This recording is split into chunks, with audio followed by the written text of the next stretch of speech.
Morning and welcome back to my personal diary page 48। So guys, आज तो हमारा routine है, हम फॉलो करेंगे। अपनी नोवेल के कुछ पन्ने पढ़ेंगे और जो टास्क है वो कुछ इस तरीके से कि मैं जाऊंगा अपने बाल कटवाने और फिर वहां से ही मैं सोच रहा हूँ कि कार वॉश हो जाए। तो कार वॉश करवानी है अपन को। आने के बाद अपना ये काम होने के बाद अपन वापस पढ़ने बैठ जाएंगे टास्क।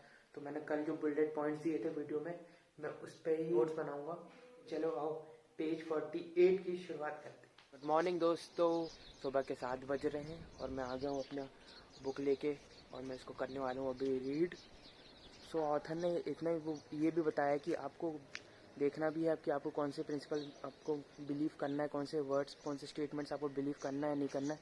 क्योंकि उन्होंने बताया कि ह्यूमन काइंड ने आजकल ऐसे भी बिलीव्स निकाल दिए जो आपको डाउनवर्ड ले जाएंगे, ना कि अपवर्ड। मतलब आपको प्रोग्रेस नहीं करेंगे, आपकी डीप प्रोग्रेस कर डालेंगे। सो ऐसे प्रिंसिपल आपको ध्यान रखने हैं कि ऐसे बिलीव भी नहीं करने उल्टे सीधे कि आपको लग रहा है कि यार ये वाले बिलीव नहीं करने कि यार कैसे। सबको ध्यान रखना है, ऐसे वाले बिलीव नहीं करने कि जो आपको गलत राह पर ले जाए। सो गाइस, इस बात का ध्यान रखो, इस बुक में क्लियरली दिया हुआ है। गाइस, आज के इस चैप्टर में मैंने कुछ पेजेस पढ़ लिए हैं और वो पेजेस हमें बताते हैं कि अगर आपको किसी भी फील्ड में, कोई भी फील्ड हो दुनिया की, अगर आप किसी फील्ड में आगे बढ़ना है तो उसके जो फर्स्ट स्टेप्स होते हैं वो होते हैं उनके प्रिंसिपल्स। आपको उनके प्रिंसिपल्स जानना बहुत ज़रूरी होता है। बिना प्रिंसिपल के आप उसमें अचीवमेंट नहीं ला सकते। जस्ट लाइक फॉर एग्जांपल, जैसे ऑथर केमिस्ट थे उनके, तो उनने एक प्रिंसिपल जो होते हैं अपने एटम्स एंड जो रिएक्शंस होते हैं हमारे केमिकल्स के, तो उनने वो उनको प्रिंसिपल बताया। जैसे अगर आप कार्बन डाइऑक्साइड बनना चाहते हो, सो आपको कार्बन का एक आइटम और ऑक्सीजन के 2 आइटम लेके उसको रिएक्ट करवाना पड़ेगा, कभी कार्बन डाइऑक्साइड बनेगा। जो कि एक सिंपल वर्ड में आप, वो कार्बन कहीं से भी हो, ऑक्साइड कहीं से भी हो, जो एटम्स होते हैं वो कहीं से भी हो, बट प्रिंसिपल यही कहता है कि अगर आप कार्बन और ऑक्सीजन के 2 आइटम मिलाते हो तो कार्बन डाइऑक्साइड बनते हैं। जैसे H2O, जहाँ पे आप हाइड्रोजन के 2 एटम्स और ऑक्सीजन का एक आइटम मिलाते हो तो वहाँ पे वो वाटर बनता ही बनता है, क्योंकि प्रिंसिपल है, ये प्रिंसिपल बताता है। तो प्रिंसिपल वो होते हैं गाइस जो यूनिवर्सल होते हैं, जिसमें चेंजेस नहीं होते। सो ऑथर बताते हैं कि जो प्रिंसिपल जिसमें चेंजेस नहीं होते और वो यूनिवर्सल प्रिंसिपल हम कहलाते हैं। तो कोई भी फील्ड में अगर आपको आगे बढ़ना है तो सबसे पहले आपको उसके यूनिवर्सल प्रिंसिपल्स जानने होते हैं। तो जैसे इस बुक में बताया गया सबकॉन्शियस माइंड के बारे में, तो ऑथर ने बताया क्लियरली कि सबकॉन्शियस माइंड के क्या प्रिंसिपल्स हैं और सबकॉन्शियस माइंड के आगे निकलने के लिए आपको क्या प्रिंसिपल सीखना बहुत ज़रूरी है अगर आपको सबकॉन्शियस माइंड पर कंट्रोल करना है। तो गाइस, सीधे सीधे ऑथर ने ये बताया है, कुछ एग्जाम्पल भी इनने दिए हैं। जैसे जो वाटर का जो एग्जाम्पल उन्होंने, water seeks its own level, मतलब सीधी सी बात है, अगर इजिप्टियंस को पता नहीं होता या फिर अपने एशियंटर्स जो इंडस वैली सिविलाइजेशन है उनको वो पता था कि पानी की क्या प्रिंसिपल है, अगर पानी ऐसा बहता है ऐसा बहता है, मतलब उनको सारे प्रिंसिपल पता है। तभी उन्होंने जाके अपनी इतनी टेक्नोलॉजी में पानी का यूज़ किया। इजिप्टियंस ने पिरामिड्स वगैरह बनाए क्योंकि उनको पता था कि वो परफेक्ट बना सकता है पानी उससे। सो जो प्रिंसिपल जब एशियन टाइम्स में चलते आ रहे थे, जैसे अपने एस्ट्रोलॉजर्स थे एग्जाम्पल में लिखा है, तो उनका कुछ प्रिंसिपल होते थे स्टार्स को देखने के और प्लैनेट्स को देखने के, उनके जो दिन में वो कैसे रिएक्शन कर रहे हैं। तो वो प्रिंसिपल से वो अपने राशि वगैरह एंड देन जो टाइम वगैरह है वो निकालते थे। उनने कुछ प्रिंसिपल्स है उसमें ये बताया गया। सो जो आपको आगे बढ़ना है तो कुछ प्रिंसिपल्स आपको फॉलो करने पड़ेंगे उस फील्ड के, तभी आप उस फील्ड में आगे बढ़ पाओगे, ये ऑथर ने बताया। तो गाइस, अगर मैं आपको सिंपल वर्ड्स में बताऊँ तो सबकॉन्शियस माइंड का प्रिंसिपल वो खुद है, क्योंकि जो लॉ है, जो हमारा बिलीफ है, उसको ऑथर ने बताया गया कि जो आपके सबकॉन्शियस माइंड जो है वो उसका प्रिंसिपल है। इन दैट केस आप समझ में नहीं आ रहे हो तो मैं आपको बता दूँ, यहाँ पे कुछ ऐसी प्रोकल्सा है। जैसे कि अगर बिलीफ है आपको अपने ऊपर, तो बिलीफ का प्रिंसिपल सबकॉन्शियस माइंड है की पावर है, सबकॉन्शियस माइंड है। तो यहाँ खुद ही सबकॉन्शियस माइंड एक प्रिंसिपल है, ना कि सबकॉन्शियस माइंड का कोई प्रिंसिपल है। सो गाइस, बिलीफ का प्रिंसिपल जो है वो है सबकॉन्शियस माइंड। अगर आप बिलीव करते हो तो ऑथर ने बताया कि आप कुछ भी कर सकते हो और ये सबकॉन्शियस माइंड एक प्रिंसिपल है। सो अगर आपको जानना है सबकॉन्शियस माइंड का तो बारे में, तो आपको बिलीव करना पड़ेगा अपने ऊपर।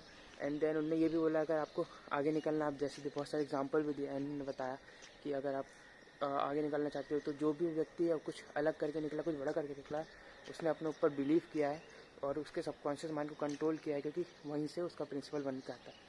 तो गाइस अभी मैं निकल रहा हूँ हेयर कट और कार वॉश के लिए। देख सकते हो मेरे बाल की हालत क्या हो गई है, एकदम इसको थोड़ा सेट करवाना है। वैसे यहाँ कोई अच्छे बार्बर होते नहीं, बट ट्राई करता हूँ थोड़ा अच्छे से काट दे मेरे बाल। तो अब अपन निकलते हैं। पता नहीं किस एरिया पे आ गए हैं अपन, मुझे तो कुछ समझ में नहीं आ। बट मैं ये कोशिश करूँगा अभी मैं जा रहा हूँ तो कि ऐसी जगह मिल जाए जहाँ पे कार भी अपनी वॉश हो जाए और साथ में कटिंग की दुकान मिल जाए, तो कार वॉश होते होते मेरे कटिंग हो जाए तो टाइम वेस्ट ज़्यादा नहीं होगा। सो अभी मुझे पता बहुत हरारत सा लग रहा है, मतलब बहुत जॉइंट पेन्स वगैरह सा लग रहा है, मतलब कमज़ोरी लग रही है मसल्स में। क्योंकि मुझे लगता है एकदम कल मैंने झाड़ू लगा ली छत की बहुत, और कमर बहुत दर्द दे रही है। और झाड़ू लगाने का इतनी सारी झाड़ू लगाने का, और मौसम बदल गया टोटल। आज सुबह शाम को बहुत ज़्यादा ठंडी हो गई थी, तो मुझे लगता है उसने ठंडी ने पकड़ लिया। सो खैर ठीक है, कोई बात नहीं, काम तो करना पड़ेगा। क्योंकि राजकुमार राव सर ने एक बार बोला था if you do something when you are only if you do something only if you are well then you will not get forward. मतलब सीधी सी बात है, अगर आप अच्छे हो तभी कोई चीज़ें करने जाओगे, जो चीज़ आपको पसंद तभी करोगे जब आप अच्छे हो, और तब तबीयत खराब हो तब नहीं करोगे तो आप फॉरवर्ड नहीं जा पाओगे। सो अभी चलते हैं, पेट्रोल पंप ढूंढते हैं पहले, उसके बाद फिर कार वॉश और barber shop. How lucky can we get, मतलब ये सामने का पेट्रोल पंप, अपने पेट्रोल भरवा लिया यहाँ से, देख सकते हो गाड़ी में। और ये रहा बाजू में, पीछे रहा मेरे बार्बर शॉप, और बाजू में रहा अपना कार वॉश एरिया। यहाँ पीछे मैं कार वॉश भी करा सकता, मतलब तीनों काम एक जगह पे हो गए।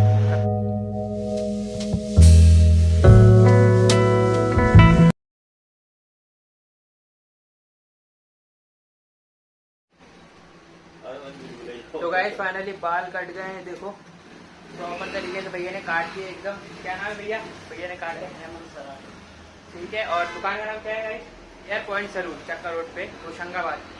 तो बढ़िया प्रॉपर कट गए हैं। अब मैं पेमेंट करके गाड़ी उठाते हैं अपन और फिर चलते हैं घर। तो गाइस कटिंग तो पड़ गई, बट अभी कार वॉश हो रही है, देखो।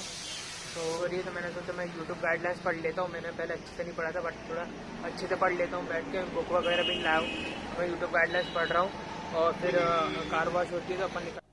सो फाइनली दोस्तों कार वॉश हो गई है हमारी, और अब मैंने थोड़ी गाड़ी साइड में लगा दी है ताकि मैं वीडियो बना सकूँ। मैंने यूट्यूब गाइडलाइंस में भी पढ़ा था कि भाई वीडियो गाड़ी चलाते जो ये भी रूल्स का वायलेशन है। सो गाइस इस बात का ध्यान रखो कि गाड़ी चलाते वीडियो मत बनाना, क्योंकि ये भी आपको स्ट्राइक दे सकता है। और ये चीज़ जो रूल में है लिखी गई है, अभी मैंने पढ़ ली थी बैठे बैठे वहाँ पे। तो अब अपन जा रहे हैं घर, गाड़ी वॉश हो, फिर अपन बैठते हैं पढ़ने। वैसे जब मैं स्टडी करने बैठा, और कि मैं ना नोट्स बनाता था पेपर में, जैसे सब बनाते हैं, जैसे अपन बाकी कॉलेज में भी जो फाइल्स वगैरह के नोट्स बनाते थे, तो ना मैंने वैसे नोट्स बनाए। फिर ना उसमें मुझे लगा कि नहीं यार, ये मेरे रिवीजन वगैरह में मुझे तो उतना स्मार्ट वर्क नहीं लगा था। तो गाइस मैंने क्या किया है, जो आपको कल की वीडियो में पॉइंट्स बताए थे, बुलेट पॉइंट्स, उसको मैंने यहाँ नोट कर दिए हैं ऐसा टॉपिक बना के। फिर उसके पीछे मैंने रिसर्च कर डाली, और रिसर्च करते करते मैंने ना एक डिजिटल नोट्स बना लिए कुछ इस तरीके से। देख सकते हो ये जो है बुलेट पॉइंट्स, जो उसके अगर डिजिटल नोट्स बनाए तो जो बुलेट क्वेश्चन है जो पूछे जाने वाले हैं, उसके अंदर से भी अगर कुछ पूछ लिए इधर उधर से भी, तो भी कवर हो जाएगा इस bullet points question. So digital notes जो इस तरीके से बना रहा हूँ, इसमें आप ना बढ़िया इमेज भी लगा सकते हो गूगल से। मैंने इतने नोट्स बना लिए हैं, ये डिजिटल नोट्स जो बोल सकते हो आप। ये देखो बुलेट पॉइंट्स नोट कर करके मैंने लिखे हैं, जैसे कि आप एग्जांपल देखो। तो मैं आपको बताता, बट ना बैटरी मेरी फ़ोन की रही नहीं, तो मैं आपको अब बता दे रहा हूँ, कोई दिक्कत नहीं है। जैसे ये लिखा है फिल्म अवार्ड्स, तो film awards, Indian film awards मैंने ग्रुप कैटेगरी में डिवाइड किया है, और एक कैटेगरी में डिवाइड कर दिया है इसको इंटरनेशनल फिल्म अवार्ड्स। उसके बाद में इंटरनेशनल फिल्म अवार्ड में गोल्डन ग्लोब्स आते हैं, जो अभी 2022 में, जो recently 79th golden globe award था, उसमें आप जो अभी 2023 में गोल्डन ग्लोब अवार्ड है, उसमें अपने नाचो नाचो को, मतलब नत्थू नत्थू शायद साउथ में ओरिजिनल नाम है, तो उसको भी अवार्ड मिला है उस सॉन्ग को। सो गाइस जैसे अवार्ड्स वगैरह ये सब पूछते ही हैं एग्ज़ाम में। तो मैंने देखो कितने अच्छे डिजिटल नोट, अगर आप इसको पेपर वर्क में बनाते, तो जैसे मैं पेपर वर्क में बनाता तो मुझे ज़्यादा इंटरेस्टिंग नहीं लगता है, कलर भी नहीं लगता, और मेरे को इसमें ज़्यादा इंटरेस्टिंग लग रहा है नोट मेकिंग। तो उससे क्या होता है, लर्न भी होता है, रिविज़न भी मेरे से अच्छा होता है। तो मैंने आज ना इतने सारे नोट्स बना लिया। मेरा बुलेट पॉइंट जो कल की वीडियो में आपको लिंक दे दूँगा उसमें, या फिर कल आई बटन में दे रहा हूँ मैं, अभी आई बटन में जाकर देख लो, मैं आपको दे रहा हूँ वहाँ पे लिंक, और फिर आप कल के बुलेट पॉइंट्स पे जाके चेक करो। मैंने वो सब भी यहाँ पे नोट कर दिए और उसका धीरे धीरे मैं इनको कवर कर दिया हूँ। बुलेट पॉइंट मैंने लिख दिए जस्ट लाइक दिस, और उसके बाद वॉच मूवीज़ वगैरह ये सब मैंने लिख दिए जो मुझे देखनी है, और उसके बाद में उन पर रिसर्च करते करते डे बाय डे अपन जो रिसर्च करते करते नोट्स बनाते जाएंगे। तो गाइस आज जो है मैंने स्टडी में इतना कर लिया है, एंड देन अब मैं इसका ही रिविज़न करूँगा।